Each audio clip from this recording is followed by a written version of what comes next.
We got to talk about Rob. Everything started bad today because of this news, and This season's nuts. this felt like nail in the coffin sort of news, just the way they talked about it. And I know we do everyone thinks I do this woe is me overreacting sort of stuff, chop their legs off and friggin', trade them for spare parts. But the way he was talking about Rob prior to the game, turf toe, seeing a specialist, and who knows when he's coming back, probably not at all this. When he rules out an entire week, that I think we're done with Rob for the regular season, and then we'll see what specialists. Like if someone's saying a specialist at this point in the season, it's not good. No, that's not good. Not good at a position that they cannot. And I know Bobby wants it to be something that it isn't, but they're not gonna live. They will not survive any team with a Tristan Thompson, Luke Cornett duo in the middle. They will not. No, for sure. For sure. That's a death blow. I mean, certainly if Jalen were out too, that's a bigger deal. But assuming you get Brown back and Tatum, that hole in the middle is brutal. You almost wonder whether they need to reinvent themselves on the fly and go small. Well, you saw it in the fourth. You may choose to go Golden State style and go Fournier, Jason, Jalen, Kemba, Smart, and do your best and just play the zone. Go. Play zone. Play to your strengths and go. Do not F around with the big. Bring in the bigs off the bench when you need them, but don't F around with it. Or at least play that lineup or lineups like it. You can't do it against a Bulls team, though. I mean, they tried, and it worked a little bit, and then it just fell apart. Make them adjust to you. No, but they did it to start the fourth. Grant went in at that center spot. It looked great. They got within 8, and then Vucevic drew a double from Smart and Fournier, and it was over.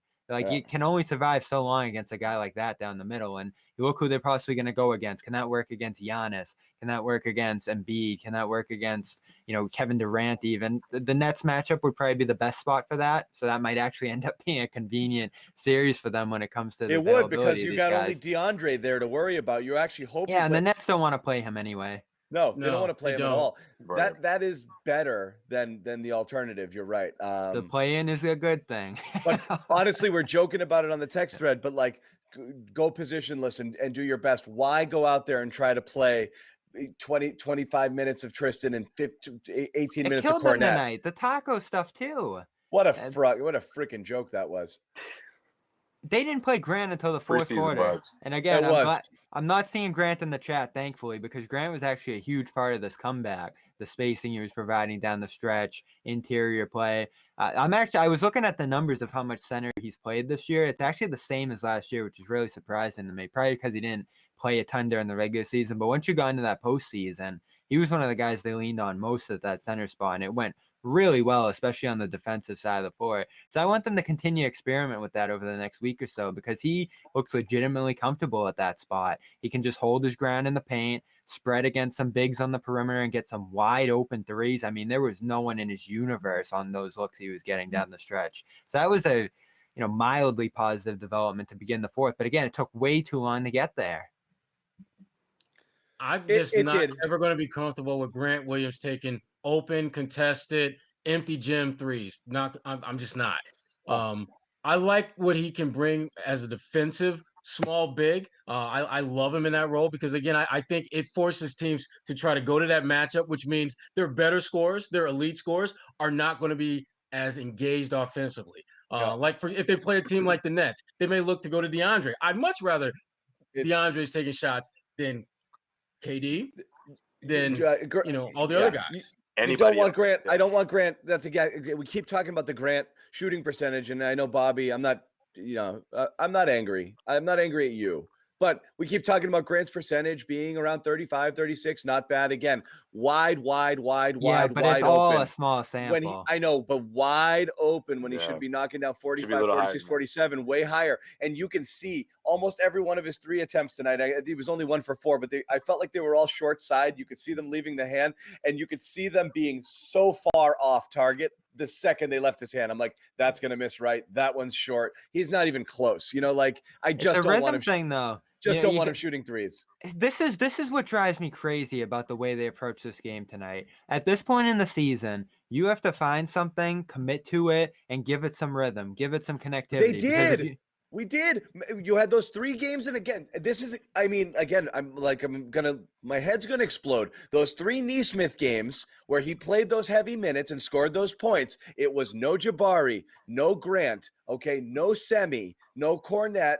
And again, not because you had 2 bigs there. I understand Cornette playing out of necessity. It was very clear. I have determined, and no Romeo. Okay. And then last game, he starts a couple games ago, he starts sneaking Romeo in. And we're like, where did that come from? Why was he in the game late? That seemed odd, you know? But and he tonight, was. again, he's benched. And then all of a sudden, oh, what's Semi doing in there? You know, like, and here you go. And then tonight, here come these other guys. And it's like, he had it for 3 games and it went away from it again. They can't play the matchup game with this team. Like, it's just too sporadic. When it doesn't work, you have to go in a million other directions, and that's what happened tonight. They try to match up with Vucevic down the middle with Taco, Cornette, trying to block him inside, and he's such a great passer that he just took complete advantage of it when the defense was collapsing and all that different kind of stuff. The zone, they picked that apart. Yeah, again, you mentioned it, John, and it's so true. You just have to play to your strength at that point. Yeah. Keep it tight. Go in a different direction than the other team is. Well, what is this team's strength, though, Bobby? I mean, because it seems that their strength fluctuates from one night to the next. One night they're great shooters, another night they're great attacking the rim. What is this team's strength? Like, what can they lean on? On a night like tonight, probably shooting, speed, and ball handling. It's a team that you want to shoot that won't work the ball around for open shots because they play hero ball, and it's a team that should theoretically have speed when they play their smaller lineups. It refuses to run, so they don't play with pace and they don't consistently work the ball around. So the answer is that. I always use the golf analogy. You know, you go out, you shoot 100 every time out, but just one time you nut a 7-iron from 168 yards out with 8 feet from the pin, and you're like, that's the golfer I am. You know, like that's the Celtics. You know, like that's the guy I am. That's the guy I could be. This is who the Celtics are. Is they play that one game where they work it around. They get 34 assists. You know, the ball is popping. They're playing with pace and space, and you're like, yes. That's the blueprint. That's what it looks like. And then completely forget themselves the next game and go back to bullshit like we saw tonight. You find that thing that has worked and you do it. Oh, it's amazing. We're 60-something games into the season and it's still, you're looking for answers when you know what the answer is. You have the answers to the test. You just refuse to pull the thing out and friggin' read them. You know, like it's unbelievable. This team could be golfing soon. Did you see the pictures Tatum posted in Orlando? He's looking that nice weather. If they're done in 2 weeks, he could be. Well, that's the thing. Your head starts to Orlando. Your head starts to leave, right? I mean, you know, Sherrod, you've covered a million teams in your time. When you start to get a sense this team's not going anywhere, you stop trying. You've seen 1, teams. 2, 3 Cancun. That's a real thing. Yeah, it is. Especially at this point, like they know it. They're like, F these guys, man. Yeah, and you start to check out. I'm not doing it anymore. The not playing basketball seems a lot more appealing than playing basketball to me right now, and that's sad. And that's close to where they really are. Sad. I think the most telling sign of it is losing the way they did against a team like the Bulls, which is obviously that's the end of their rope here. They're just trying to grab any wins to try to squeeze into this play-in tournament, and they're playing like they have nothing to lose. Like why do we get that attitude from the Celtics? Maybe that killed me. But maybe it's the criticism. But when the criticism's at an all-time high, we get the reactionary Celtics. Whereas I can't believe. Yeah. Why can't they keep that same energy? You know, I can't believe Scal said that with a straight face to end the broadcast. Oh, the Bulls, they're playing with their backs against the walls. They basically have to run the table. They're playing with passion. Blah. Like, I mean, how can you say that? Like the Celtics are, like the Celtics aren't in the same boat, man. Like, why give them credit for the thing that the other team is not doing? The Celtics absolutely need to be doing the same thing. Giving them way too much credit for sure. Oh God, you don't expect them to win. It just killed me, man. You don't expect them to win 100% with this situation on hand, but you gotta keep it close. Being down 15-20 throughout the game like they were, only getting within 8. It's the same thing they've been doing all year, depending on, you know, whether it's one guy, 2 guys down, one guy, you're probably in a better position to win some of these games. Again, when I came into this game, seeing that Rob was going to be out, I'm like, this is going to be ugly because we see how the offense looks. Brown being their second scorer gone makes it even more stressful on that end of the floor. And it's it's both his athleticism, but you gotta keep it close. Energy, it's the playmaking that Rob does. You lose so much with Rob. You lose the playmaking on offense. You lose. They've looked awful without him. Yeah. Awful.